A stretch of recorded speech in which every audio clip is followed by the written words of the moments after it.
Attorney Harold! Attorney Harold! Eto na! Mga Respacker, ready na ang mga tanong ng ating mga kabarangay. At syempre, handang-handa na rin rumespak ng sa payo at tulong ang ating very own na si Attorney Harold Respicio.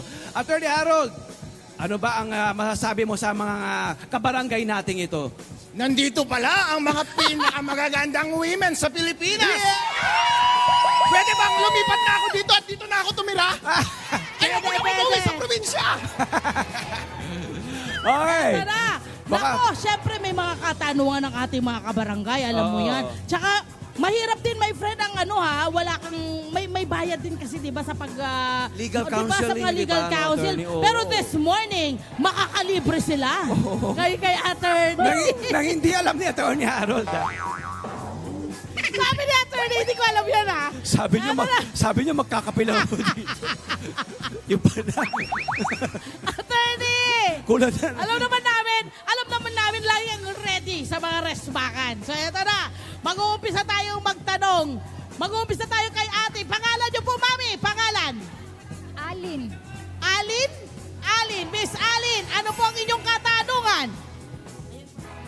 Okay, anong gagawin? Anong gagawin kapag ang baguran ng kapitbahay ay nadaanan ng papunta sa karsada? Ulitin natin, mami, ha? Parang iba ng kaso yung ibang kaso na yung gusto niya.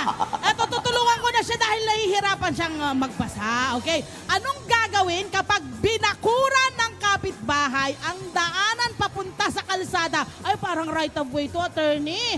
Paano ko ipaglalaban ang aking right of way? Ayun na nga. Yun ba yung problema mo? Yes. Ay, Lapit nga kayo, lapitan niyo dito. Oo, lapit kayo kay Attorney Harold dito ka. Para personal. Ayan. Alright. What's your name, my dear? My name is Alin Lugto. Alright, Allen. Ikaw ba yung naharangan yung daanan mo palabas ng iyong bahay? Yes. Naharangan!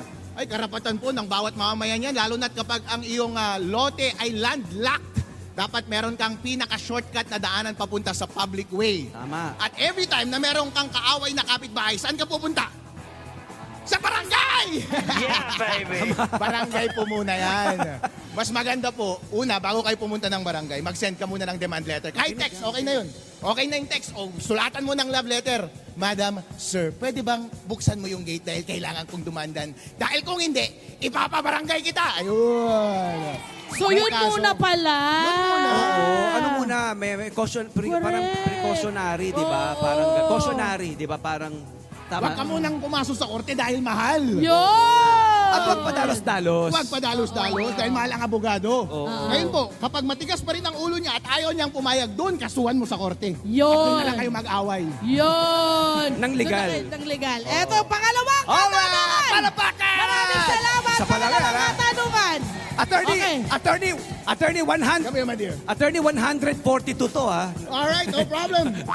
Attorney, may pananagutan ba sa batas ang mga may-ari ng aso na hinayaang makalabas at gumala nang walang tali ang kanilang alaga? Yun. Ay, naku. Sa mga attorney. may-ari ng aso dyan, okay lang sana kung pinapakalawalan nyo, tapos pinapaliguan nyo. Ang baho-baho. Joke lang yun. Tama. Hoy, kayo kapag nangagat yung aso ninyo, kayong magbabayad ng pang-vaccine yan.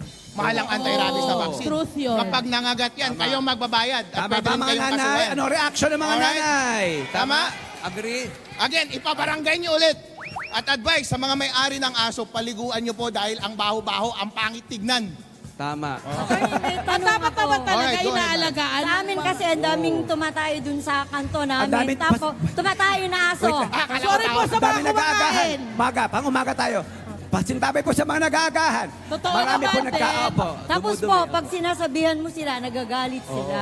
Yun. Ayun po ang doon, problema sa amin. Paano kaya rin, attorney? Meron po Nagagalit tayong pa batas sila. dyan. As a matter of fact, dapat nga rin-register pero wala namang nagre-register eh. Kung matigas ang ulo talaga, ipabarangay mo muna tapos ipahuli mo sa pulis o kaya sa munisipyo. Merong Department of Agriculture sa munisipyo. Opo. Sila yung nagre-register ng mga bagay-bagay Or na yung yan. mga animal Ipa-report- pound. Pwede, ipa-pound nila. Oo. Dapat kasama sa budget nila na mag-set up ng impounding facility. Tapos kukunin yung aso, wala na silang love-lovey dog. Oo. Alright, sabihin mo, ipapahuli ko yan ha. itatali yan at ikukulong yung aso mo. Yes po. Kung ayaw mo pa rin gawin yan, ikaw ang ipapakulong ko, sabihin mo.